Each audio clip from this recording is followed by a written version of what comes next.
મારું નામ દીપકભાઈ રાઠોડ છે અને રાજકોટ મ્યુનિસિપલ કોર્પોરેશનનો કર્મચારી છું.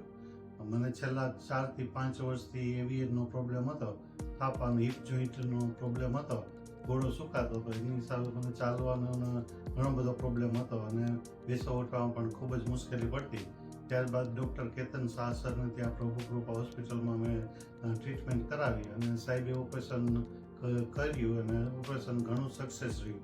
સાહેબનો હાથ પણ ઘણો હળવો હતો અને તેમની સમજાવવાની શૈલી અને અડધી તો સારું એમાં સાહેબે સમજાવ્યું એમાં થઈ ગયું. ત્યારબાદ ફિઝિયોથેરાપીમાં ડૉક્ટર પરીખ સર ફિઝિયોથેરાપી મને આપી. 15 દિવસમાં તો મને એટલું બધું ફિઝિયોથેરાપીમાં રાહત થઈ ગઈ કે સીડી ચડઉતર કરવી, ચાલવું, બેસવું, ઠૂસવું બધું. અને જે કંઈ પ્રોબ્લેમ થતા એમાં પરીખ સરે બહુ સરસ રીતે કઈ એક્સરસાઇઝથી કયા મસલ્સ મજબૂત થાય અને એની હિસાબે બેસવા ઉઠવામાં કે શેમાં શું તકલીફ થતી હતી એમાં આ એક્સરસાઇઝ કરવાથી થઈ શકે. અને મને 2 દિવસમાં એ વસ્તુનું રિઝલ્ટ કરીને બતાવતા એની હિસાબે મને 15 દિવસમાં ઘણી બધી રિકવરી થઈ ગઈ છે. એના માટે હું ડૉક્ટર કેતન સરનો અને ડૉક્ટર પરીખ સરનો ખૂબ ખૂબ આભાર માનું છું. Thank you sir.